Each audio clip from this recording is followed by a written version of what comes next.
ils auront la mission ordinaire, mais du fait qu'ils soient constitués d'une manière assez spécifique, le plus important, ce qu'on peut dire sur leur rôle, c'est de mettre l'ennemi en insécurité aussi.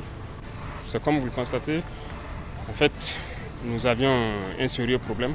D'abord, c'était la réorganisation. Actuellement, il faut générer les unités et il faut les équiper. Et équiper, comme vous pouvez le constater, la puissance de feu de l'ennemi a beaucoup augmenté sur le terrain. Son équipement aussi est en train de se moderniser au fur et à mesure. Il faut que nous passons à une échelle assez importante. Donc, il y a beaucoup de choses en cours.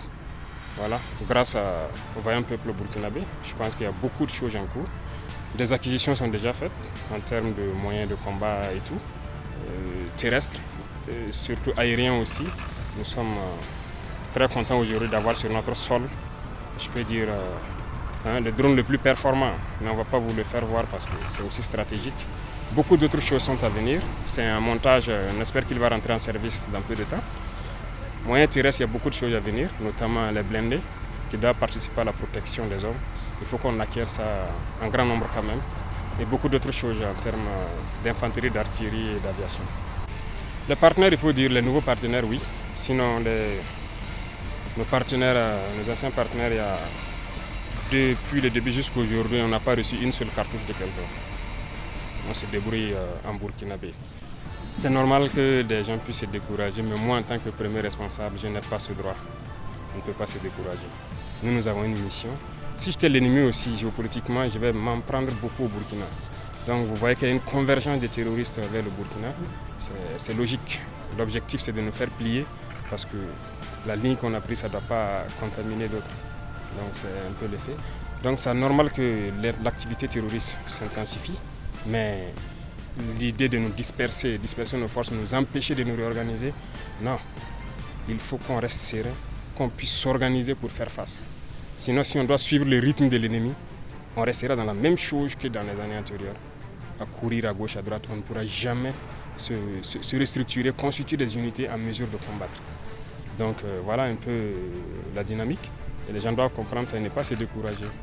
Voilà. Ils doivent être fiers plutôt. Parce que tout ce que nous faisons actuellement, c'est vraiment en toute souveraineté, quoi. D'abord, je crois que c'est une loi qui a été votée en juin, non? Et bien avant ça avait commencé à s'appliquer au niveau des boissons et beaucoup d'autres produits. Cette fois-ci, il y a eu les téléphonies et un bon nombre de produits en tout cas qui ont... Il faut dire que peut-être qu'on a manqué le devoir d'expliquer, voilà, en long et en large à la masse populaire. La masse, on va rattraper, on va les expliquer pourquoi. Mais aussi ceux qui veulent récupérer ça, c'est un faux problème. Parce que d'abord, est-ce qu'ils ont proposé une seule banque qui finance notre guerre? Il n'y en a pas.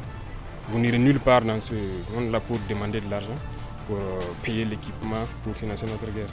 Même ce que nous avons, il y a des endroits où on veut payer et on nous refuse de nous vendre. Donc, qui va nous financer? Et alors, c'est le peuple qui fait sa guerre. Donc, tout ce que vous voyez, c'est pour la population. C'est eux qui ont contribué. Donc, toutes les taxes qu'on récupère depuis là, tout ce qui est commandé, c'est la sueur du peuple. Donc, on se doit aussi d'expliquer ça aux masses populaires pour qu'ils comprennent. Mais ça va venir, j'espère qu'on se comprendra. Ce n'est pas uniquement les trucs de téléphonie, il y a des taxes sur d'autres produits. Et c'est ça qui contribue à permettre l'entraînement de ces hommes. Ça coûte cher, parce qu'il faut les entraîner, il faut qu'ils soient préparés. Pour qu'on ne connaisse pas les mêmes situations où, voilà, certes, on peut souvent perdre, mais on ne veut pas que les équipements spécifiques, voilà, soient détruits sans avoir accompli la mission pour laquelle on a payé. Donc, on doit suer, on doit transpirer parce que si on veut faire cette guerre, c'est nous qui la finançons. C'est comme ça, donc on ne peut que féliciter notre population qui a compris, les encourager à continuer de tenir bon et voilà, on aura une armée forte, c'est l'objectif final. Pas d'aspect particulier, c'est inviter les populations à rester sereines. C'est dur, mais nous savons ce que nous faisons. La stratégie de nous disperser, ça ne marchera pas. On reste focus, c'est dur. S'il faut reculer pour sauter, on recule pour sauter. Mais on va s'équiper 1000 fois plus que l'ennemi, former, entraîner correctement les troupes et puis partir. C'est vrai que les gens peuvent entendre aussi sur le net beaucoup d'autres intoxications, de trucs. Bon, vous avez l'occasion de constater. Ça va, nous on est très serein, on est en bloc et on avance. C'est ça le plus important. Et même on dit ça aux jeunes aussi de ne pas trop regarder Internet. pour croire qu'il y a des soucis au sommet. Non, on avance. Voilà. Donc, tout ce qu'on veut mettre dans la tête des gens.